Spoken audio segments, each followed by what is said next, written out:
This is an examination of the hidden human condition. This is the Hidden Killers podcast. With Tony Brueski. Jennifer Coffindaffer is with us, Hidden Killers daily contributor and retired FBI special agent.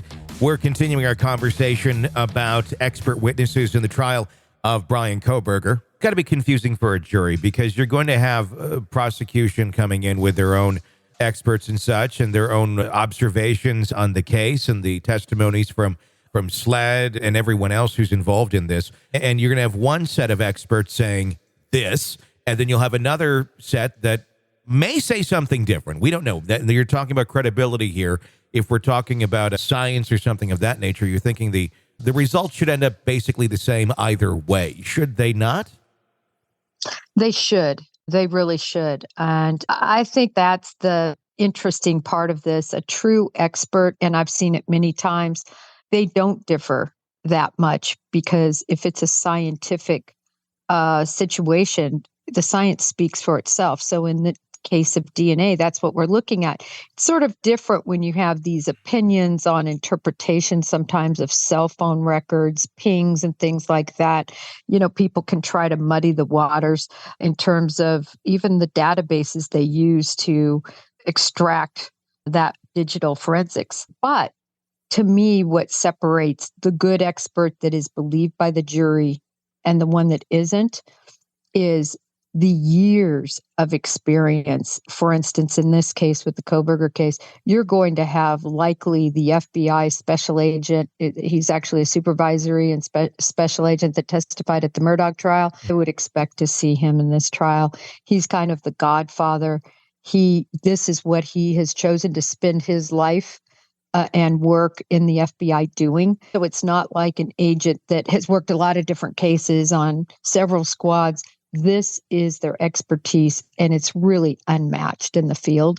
So while other experts, might carry 5, 6, 7 cases a year, this guy's expertise just is overwhelming compared to the others. Interesting. What was your take? I haven't had a chance to talk to you since the official alibi came out. It really wasn't that much difference than what it was alluded to in the initial filing. But then the official alibi is out as he likes to drive at night. What was your reaction to that when you heard it? And do you think this is Kohberger calling the shots, thinking this is a damn good alibi and Ann Taylor's almost kind of hostage, having to go along with what he wants to do? Or is there something deeper going here? Is this part of the strategy that Ann has something more up her sleeve than just what we're seeing on the surface thus far? Well, certainly I respect Ann Taylor and the work she's done defensively from what I've read and from her actions in this case. So you would think she has something up her sleeve, but I really, truly believe there's just nothing to have up one's sleeve at this point. Yeah. I think the evidence is so damning that he left in that car. He went to that house. He was driving around that night, and they just can't refute it. So they've joined it. Yeah. Because they know they can't refute it.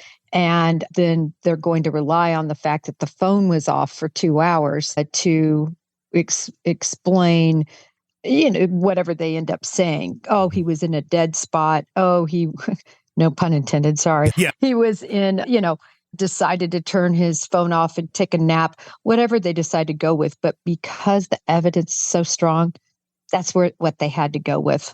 I still think, as they say in that Pretty Woman scene that I love, big mistake. I think it's big mistake to concede and to put that in writing. Yeah, I don't know where else they would possibly go with it other than there's one of two things going on here, maybe a little bit of both, of try and get death off the table. And just because, maybe you can sow some seed of doubt somewhere that possibly, maybe this wasn't him. Maybe enough to get him convicted and go to jail for the rest of his life. But just in case, maybe we won't execute him. The other thing would be sow those seeds of doubt.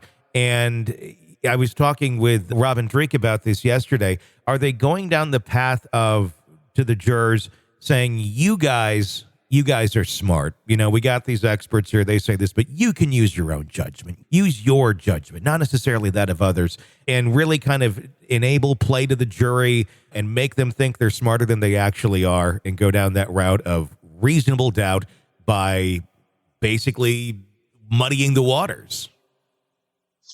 Well, they're muddying the waters, in my opinion, to just see if they can find one juror who is sympathetic, one juror that wants to think outside of the box and fashions themselves as, some sort of Nancy Drew or Peter Falk in some way, that they're seeing something that the others aren't.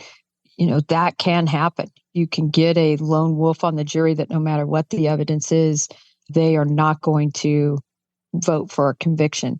So that's what they're looking for. They're looking for that one juror that they can convince, I think. But DNA on that sheath at the end of the day should solve the riddle for all the jurors. This is an examination of the hidden human condition This is the Hidden Killers Podcast with Tony Brueski.